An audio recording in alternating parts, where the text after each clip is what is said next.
And now it's crazy. I think two things I want to say to help ground this. Maybe if you're listening to this and you still don't quite understand why this is a problem, and I wanted to use two like real life examples that I can think of, is in the US, we have Social Security, and Social Security is a huge part of what supports older people in their life, right? You pay into Social Security, and then that system pays you back out later when you're around retirement age, and that money helps supplement your life because you're unable to work as much as you once did.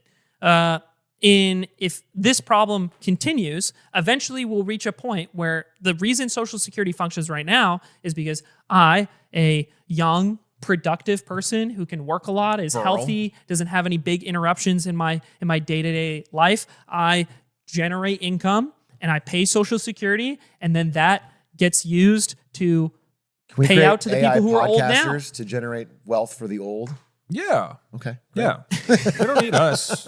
And is that one of the jobs? But if this problem continues with no changes to how society is structured, eventually we'll reach a point where all of the old people who are less healthy, can't work as much, can't do as much, are more reliant on. They are people that are more reliant on that Social Security income. There's just less young people below them generating the income necessary to fund their Social Security. Okay, that's an example of... Well, and that is the case right now. Just people are aware. Right now in America, there are now not enough young people to support the needs of Social Security. That's why it costs money every year.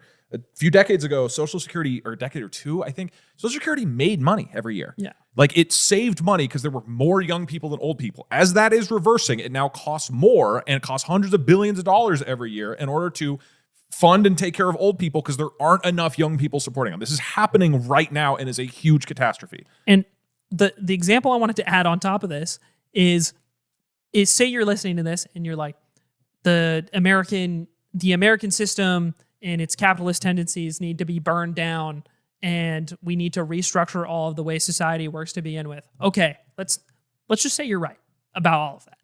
Imagine, because no matter how society is structured, we all need to... That's mine. Oh, I drink all your water. What the... I was wondering why. Over the course of this episode, I drink all your water. That's a giant bottle. And I've still got my bottle. Sitting next to you. Awesome. What the fuck? Like, I will not go thirsty at all, while you will definitely be thirsty. Hey, can I trickle down economics some water? Spit in your mouth. No, he just keeps the second bottle. Imagine that scenario. I just imagine you're right about everything I made up that you said. We still need to eat food.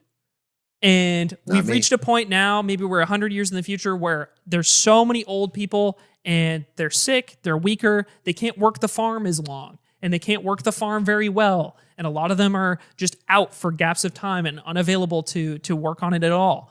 There's only a disproportionate amount of young people left to work the farm and make the food.